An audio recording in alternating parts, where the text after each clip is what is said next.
अन्वते धर्मेणैव समाप्यते ससुखं धर्माय तस्मै नमः धर्माय तस्मै नमः। तरणी विमल सागर गुरु तारो मुझे ऋषि करुणा करो कर से दो आशीष। श्री अनंतानंद सिद्ध परमेष्ठी भगवान की, श्री देवाधिदेव आदिनाथ भगवान की, देवाधिदेव श्री वर्तमान शासन नायक महावीर भगवान की, 2400 तीर्थंकर भगवान की, परम पूज्य आचार्य श्री गुरुदेव विमल सागर जी महाराज की, परम पूज्य आचार्य श्री भरत सागर जी महाराज की, अहिंसामय विश्व धर्म की।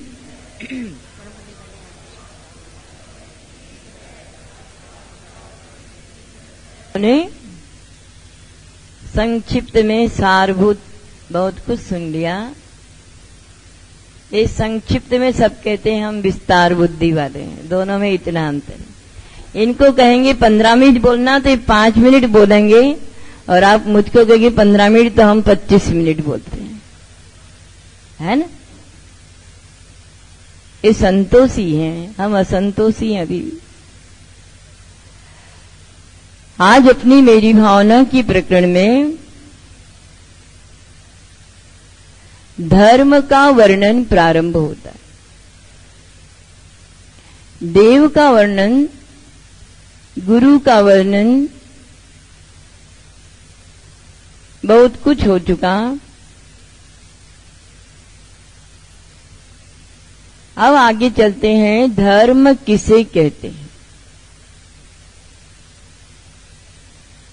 बताओ किसी जीव को झूठ कभी नहीं कहा करूं, पर धन वनिता पर निभाऊं, संतोषामृत पिया करूं।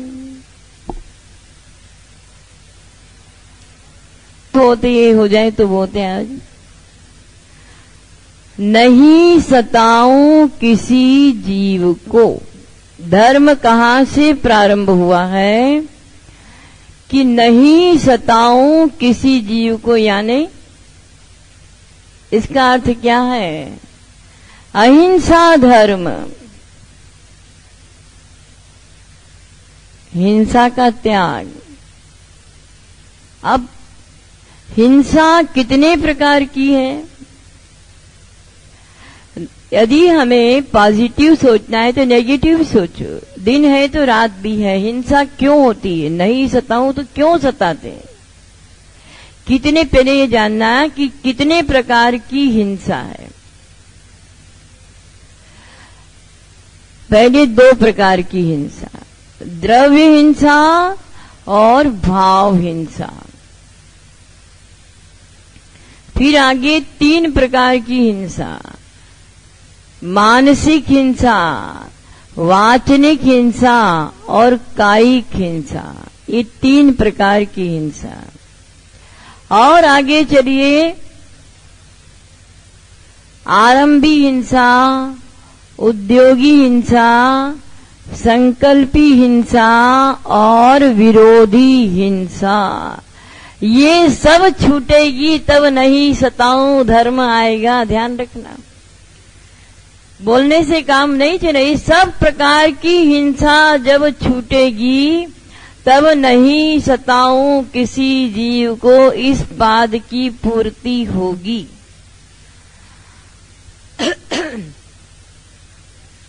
सबसे पहली द्रव्य हिंसा। द्रव्य हिंसा श्रावक के लिए और साधु के लिए, एक देश और सकल देश की अपेक्षा द्रव्य हिंसा का वर्णन किया। श्रावक के लिए त्रसहिंसा को त्याग वृथा था वर्ण संधारे। ये द्रव्य हिंसा का त्याग अने त्रस हिंसा का तो वो पूर्ण रूप से त्यागी होता है। कौन? श्रावक भी। और बिना प्रयोजन स्थावर जीवों की भी हिंसा नहीं करता है। ये श्रावक की द्रव्य हिंसा की अपेक्षा कथन है। अपने को अपनी अपेक्षा से ही समझना पहले तो। बिना प्रयोजन हम बहुत काम करते हैं। प्रयोजन के काम तो हमारे बहुत थोड़े हैं, किंतु बिना प्रयोजन हिंसा बहुत ज्यादा करते हैं। और बिना प्रयोजन जो का पाप होता है उसे क्या कहते हैं? बोलो, कोई बताएगा? अनर्थ दंड। आचार्य देव कहा करते थे, जीव सबसे ज्यादा बंध अनर्थ दंड से करता है। कोई मतलब नहीं, कोई लेना नहीं, कोई देना नहीं, बिना प्रयोजन यद्वा तद्वा प्रवृत्ति करते हैं। बिना प्रयोजन जल ढुलता है। पहले जंगल में सोच जाया करते थे, एक लोटे में काम होता था, और आज कितनी बाल्टियां भर करके पानी वेस्टेज होता है। पहले एक ग्लास में लेकर के दातुन करते थे, एक लोटा में मंजन होता था। आज बेसिन चलता रहता है, थूकते रहते हो, फिर वो थूकेंगे तब तक वो बेसिन चलता रहेगा। कमी किस चीज की नहीं है? वृथा। बेसिन में हाथ धोते हैं, बेसिन में कुल्ला करते हैं, कितना पानी वेस्टेज होता है। प्रयोजन भूत आपने एक लोटा पानी छना हुआ ढोला, उतना पाप नहीं, किंतु वृथा बिना प्रयोजन स्थावर जीवों की हिंसा, त्रस जीवों की हिंसा कर। अभी हम त्रस हिंसा से ही विरत नहीं हो पा रहे। छना पानी है कि बिना छना? बिना छना पानी से कुल्ले करते हैं बड़े बड़े लोग। और बिना छने पानी में कितने त्रस जीव होते हैं?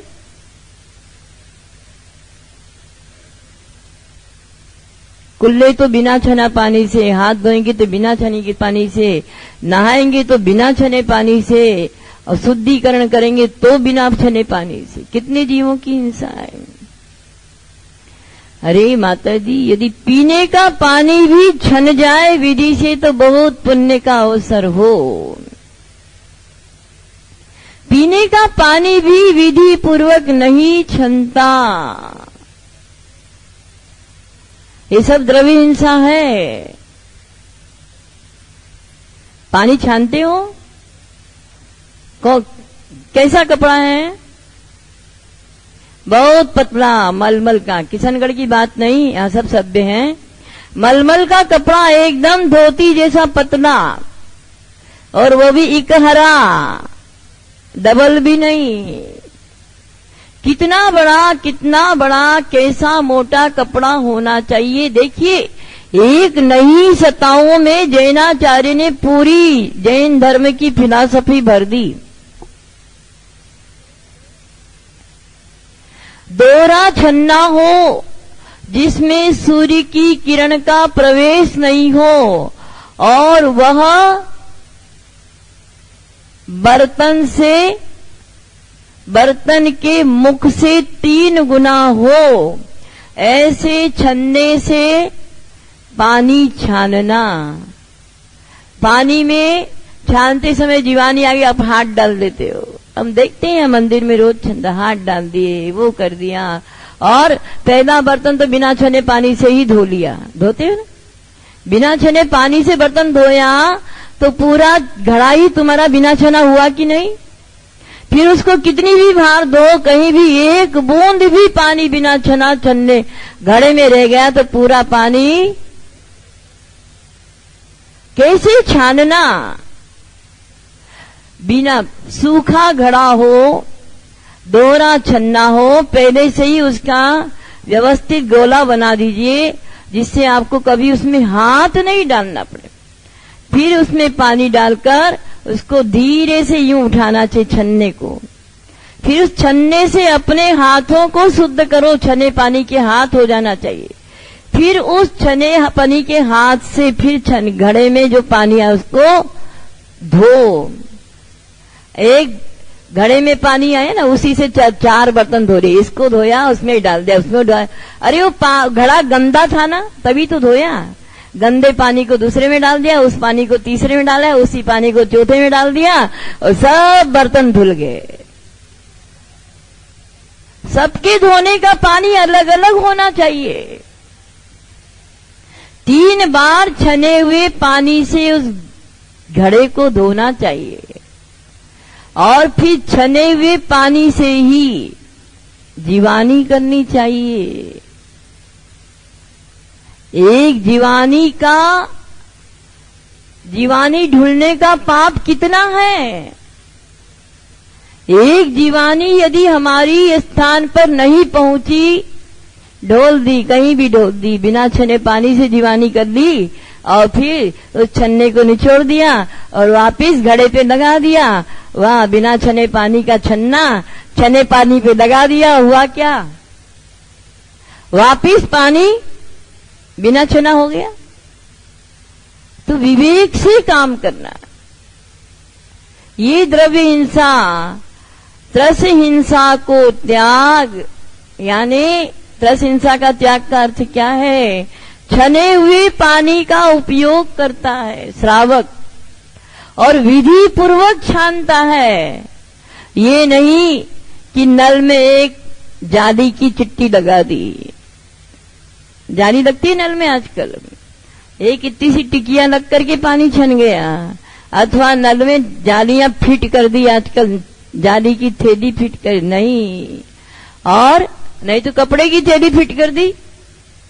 अब कपड़े की थैली आपने नल पर लगाई, ये बताओ कितने दिन में धुलती है तुम्हारी थैली? कितने दिन में धुलती है? कहाँ अहिंसा धर्म है? 2-2 महीने बीत जाते हैं, वो फट कर के जिंदा चिंदा हो जाती है, तब तक नल पे वही थैली लगी रहती है। और उसमें कितने उस थैली के अंदर त्रस जीव आते हैं, मछली, मेंढक सब आ जाते हैं। और आपने सुबह पानी उसमें भरा, दोपहर में वह सूख गई, जितने जीव आए थे वो सब उसी में खत्म हो गए। दूसरे दिन फिर खोला और पानी गटागट पी गए। कौन सा पानी पिया? बोले छनारे।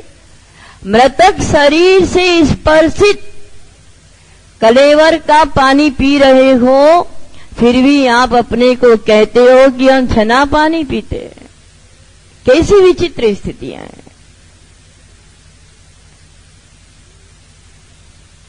तो विधिवत जो पानी छान रहा है वो द्रव्य हिंसा से बचा हुआ है।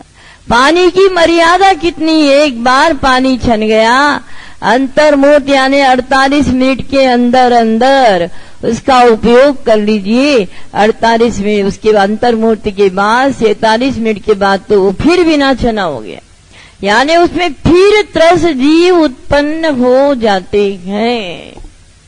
मर्यादा के बाहर दूध है, गाय का दूध है, तुरंत अंतर्मुहूर्त में गर्म नहीं किया तो गाय की जाति के जीव पैदा होंगे। भैंस के दूध को अंतर्मुहूर्त के अंदर गर्म नहीं किया तो भैंस की जाति के त्रस जीव उसमें पैदा होते हैं। और हम तो न छानते हैं, न समय पे गर्म करते हैं और फिर भी अहिंसक कहलाते हैं। ये सबसे बड़ी आश्चर्य की बात। यदि पानी छान करके उसमें इलायची, सौंफ आदि डाल दी जिससे उसका रंग बदले, ये नहीं कि 2 लौंग डाल दी एक घड़े में, कुछ नहीं होना है, रंग बदलना चाहिए। उसकी मर्यादा 6 घंटे, अथवा गुनगुना गर्म किया तो उसकी मर्यादा भी 6 घंटे, थोड़ा अच्छा गर्म किया तो उसकी मर्यादा 12 घंटे, उबलता हुआ गर्म किया तो उसकी मर्यादा 24 घंटे। इस मर्यादा से जो पानी का उपयोग करता है, इसी प्रकार की सबकी जो मर्यादा है, दूध की मर्यादा है, घी की मर्यादा है, तेल की मर्यादा है। तेल छानते हो कि कभी नहीं?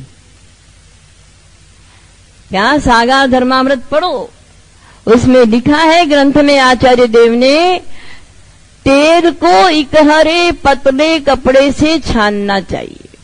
पानी को दोहरे छन्ने से, घी और तेल को पतले कपड़े से, इकहरे कपड़े से, वहां दोहरा कपड़ा नहीं। दूध को भी छन्नी से नहीं, काहे से, कपड़े से छानना चाहिए। घर घर में छन्नियां आ गई, मां साधु को भी पानी छन्नी में छान करके पिला देते हैं।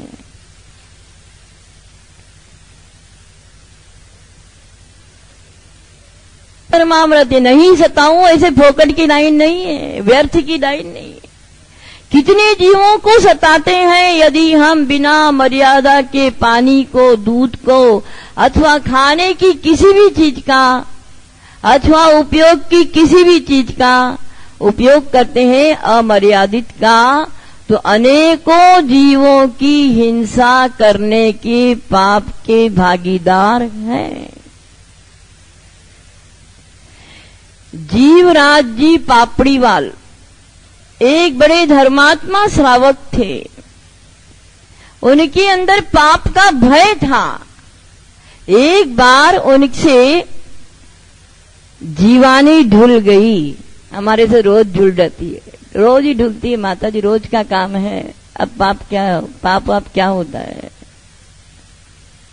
पाप हो जाए उसकी चिंता नहीं, किंतु पाप की प्रति ग्लानि तो आए कि हमने गलत किया। चलता है माता जी, सब दूर चलता है तो, किंतु कर्म तुम्हें क्षमा नहीं कर सकता।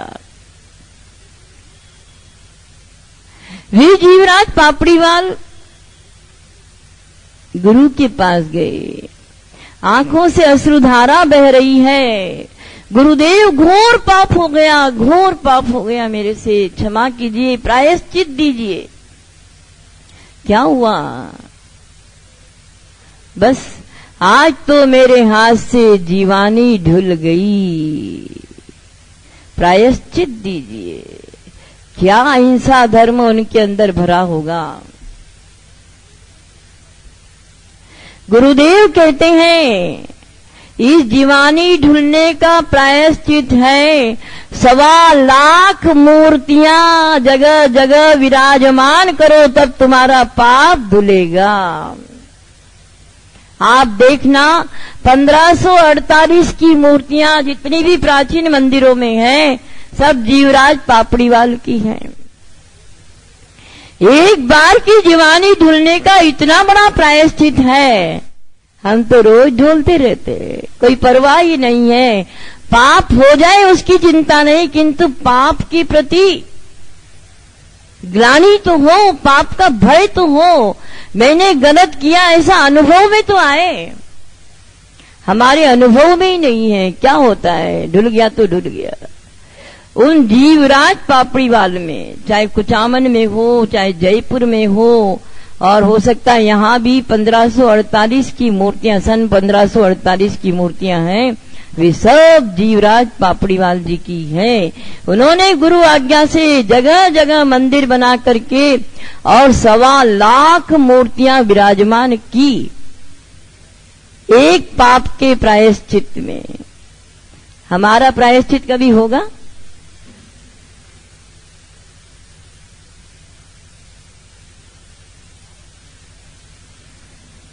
और सुन दो, एक बुढ़िया के हाथ से जीवानी ढुल गई। गुरु के पास जाती है, गुरुदेव पाप कैसे धुलेगा? गुरुदेव कहते हैं 80 धारा व्रत करने वाला जो जोड़ा आपके घर भोजन करेगा और तुम्हारे घर का चंदोवा जिस दिन सफेद हो जाएगा उसी दिन तुम्हारे पाप का प्रायश्चित हो जाएगा। असीधारा व्रत, जोड़ा भी हो और असीधारा व्रत भी हो, कैसे आश्चर्य की बात है। यानी शादी भी हुई हो और अखंड ब्रह्मचर्य भी हो, ऐसा जोड़ा कहाँ ढूंढूंगा महाराज? कुछ नहीं, प्रतिदिन एक एक जोड़े को भोजन कराते जाना। जिस दिन तुम्हारे घर का चंदोवा सफेद हो जाए, पहले घर घर में चंदोवे होते थे 7 स्थान पर, 7 स्थान पर चंदोवा होने की विधि है। पिरंडा पर, चौके में, गट्टी पीसते वहां पर, पूजा स्थान में और कूटना करते वहां पर, स्वाध्याय स्थान में आदि 7 स्थान पर चंदोवे। अब तो पिरंडा ही नहीं रहा, हमारा फ्रिज ही बड़ा भारी पिरंडा हो गया। कहां पांव मुंह लगाया, दो आप बिस्लरी। सुशील जी वेद जी बोलते हैं कि आज जो बच्चे बच्चे के हाथ में, घर घर में, युवकों के हाथ में, युवतियों के हाथ में, बूढ़ों के हाथ में बिस्लरी है। यह कौन सी बिस्लरी है? विषलहरी है। आगे यह ही विषलहरी की बोतल जो पानी के रूप में कद आपके ही हाथों में शराब के रूप में दिखेगी, क्योंकि भारतीय संस्कृति में कभी भी इन बोतलों से पानी नहीं पिया जाता है। अब आज घर घर में उसी से पानी, कल क्या होगा कुछ पता नहीं। विष की लहर है, आगे भविष्य अंधकार में है। वह बुढ़िया नगर के सब जोड़ों को भोजन कराती है। एक एक करके जोड़े भोजन करते चले जाते हैं। नगर सेठ के पुत्र वधू और पुत्र दोनों असीधारा व्रत पाल रहे थे। उनका नंबर था आज भोजन पे आने का। वे जैसे ही उस घर में पहुंचे भोजन के लिए, बहुत दिन का काला चंदोवा असीधारा करने वाले उस जोड़े के आते ही सफेद हो गया। उस बुढ़िया के आनंद का ठिकाना नहीं। क्यों? आज मेरे पाप का प्रायश्चित हो गया। असीधारा व्रत करने वाला जोड़ा, उसको भोजन कराने से मेरी जीवानी ढूंढने का प्रायश्चित पूरा हो गया। कितना पाप का भय था। हम कितना पानी वेस्टेज ढोलते हैं, बिना छना ढोलते हैं, कोई पता नहीं। अच्छा, इन माताओं से पूछती हूं, आप लोग मतलब संयमियों की व्यवस्था करते हो। आज आपके घर में गो 5 घंटे, कल्पना कीजिए 4 हंडे गर्म पानी किया और कोई भी साधु नहीं आया। अब 4 हंडे पानी गर्म है, उसका क्या करोगे?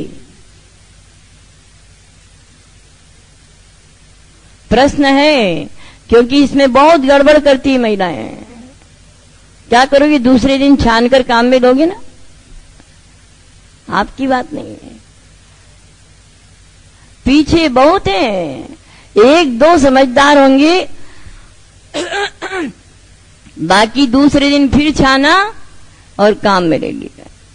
करते हैं ऐसा। इतना पानी, अरे आप अपने उपयोग में ले लेते मर्यादा के अंदर। गरम पानी कभी भी छाना नहीं जाता।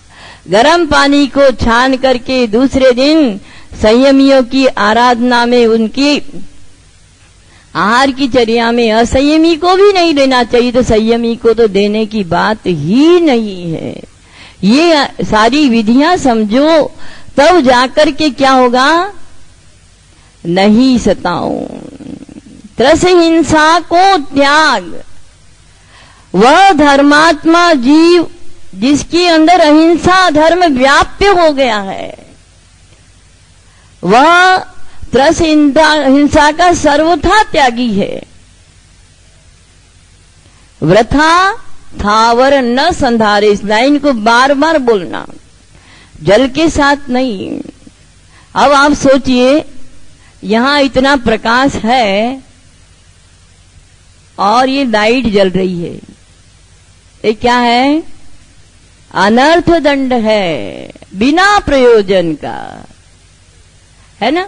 इतना ठंडा है, अभी ये पंखे जल रहे हैं, एक पंखे से काम चलता है तो पूरे में पंखे चलते हैं। ये सब क्या है? अनर्थ दंड है। एक से काम चलता है तो भी उस लाइन में 3 पंखे चलने चाहिए, ये अनर्थ दंड है। इतना ही नहीं, आप शिखर जी जाएंगे और नहा करके तैयार होकर चले गए, लाइन बंद हो गई थी। क्या? किसकी? लाइट की। नल खुला रह गया और लाइट भी जल रही है, पंखा भी जल रहा है और आप पहाड़ की वंदना कर रहे हो। ध्यान रखना, करते हो ऐसा? कोई भी क्षेत्र पर जाते हैं, मंदिर में जाते हैं, जाते ही पंखा लगाते हैं, लाइट लगाते हैं, आते समय बंद करना भूल गए। क्यों भूल गए? क्योंकि मंदिर का पैसा है। अपने घर का होता तो ध्यान रखते हैं कि इसका बिल आएगा, किंतु मंदिर की, क्षेत्र की प्रॉपर्टी से आपको कोई प्रयोजन है? सारे अब शिखर जी जाओ, गिरनार जी जाओ, जो यात्रा को जाते हैं, नल खुला छोड़ गए, पंखा खुला छोड़ गए, आप ऊपर, आपको लग रहा है कि हम वंदना कर रहे हैं, शुभ कार्य कर रहे हैं, किंतु आचार्य कहते हैं जो नीचे पाप तुमने करके आए हो, उसका पाप किसको भोगना पड़ेगा? ये मत समझो दूसरा भोगेगा, उसका पाप का फल तो अपने को ही भोगना पड़ेगा। बिना प्रयोजन रास्ते चलते हुए क्या करते हैं? कोई पत्ती तोड़ता है, कोई हरी सब्जी तोड़ता है, कोई रास्ते चलते अनेकों काम करते। यहाँ बैठे बैठे भी यदि यहाँ पर एक चटाई हो ना, तो चटाई के टुकड़े टुकड़े हो जाएंगे, घास का तिनका निकालेंगे, टुकड़े टुकड़े करते जाएंगे। ये सब अनर्थ दंड है, ये सब द्रव्य हिंसा है। इसलिए द्रव्य हिंसा नहीं सताऊं किसी जीव को, और भाव हिंसा, द्रव्य हिंसा करते हो कि नहीं करते हो? कितनी? घर में भी खड़े खड़े झाड़ू निकालते हो? आजकल तो खड़े खड़े झाड़ू निकालते हैं, खड़े खड़े झाड़ू निकालते हैं, यानी बैठकर झाड़ू निकालते तो चींटी दिखेगी, जीव दिखेगा, खड़े खड़े कुछ नहीं दिखना, उनकी हिंसा हो जाएगी। यत्नाचार पूर्वक सो, यत्नाचार पूर्वक खाओ और यत्नाचार पूर्वक बोलो, जिससे कि पाप का बंध नहीं होता है। जदम चरे यत्नाचार पूर्वक कैसे चलना? कैसे चलना? 4 हाथ जमीन देखकर चलना। वो कहोगे तो महाराज का काम है, नहीं, महाराज का पुण्य है तो एक देश श्रावक का भी काम है। जदम चरे 4 हाथ जमीन देखकर चलना। कैसे चलना? नीचे देखे 3 गुण, पड़ी वस्तु मिल जाए, ठोकर भी दागे नहीं, जीव जंतु बच जाए। कैसे चलना? नीचे देखकर चलना, 4 हाथ आगे जमीन देखकर भी चलना और नीचे देखकर चलना। नीचे देखकर चलने में 3 गुण होते हैं। पड़ी वस्तु मिल जाए, कोई वस्तु अपनी गिर गई हो, दूसरे गिर गई तो मिल जाए, ठोकर की नहीं लगती है, और जीवों की रक्षा भी हो जाती है। चलने की भी कला होती है। जो आज महिलाएं चलती धम धम धम, वो खीलों की बड़ी बड़ी ऊंची एड़ी की चप्पलें पहनते हैं और फिर टाप आवाज करते हुए चलते हैं। चलना ऐसे चाहिए कि नीचे हमारे पैर के नीचे भी जीव आ जाए तो भी उसकी हिंसा नहीं हो, चाहे चींटी आ जाए, चाहे मकोड़ा आ जाए, चाहे डट हो जाए, इतना हल्का पांव रखना चाहिए जिससे कि जीवों की रक्षा हो। जदम चरे जदम चिट्ठे, बैठना कैसे कैसे बैठना? जमीन को देखकर बैठना। एक बार आचार्य देव विमल सागर जी महाराज पंडित अवस्था में मुरैना से पढ़कर घर गए और घर में गए, पिताजी के सामने जमीन को मार्जन किए बिना बैठ गए।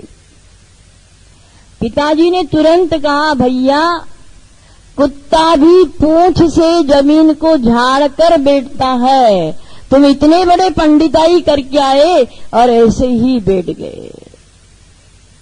इतना वचन सुनते ही अपने पाप के प्रति इतनी ग्लानि आई, उन्होंने नियम ले लिया कि हे प्रभु, अब तो जिंदगी भर पीछे से मार्जन करके ही बैठूंगा, दीक्षा का संकल्प ले लिया। हमको तो रोज कहें तो लगती ही नहीं, एक बार के वचनों ने मां से तो जमीन देखकर बैठना।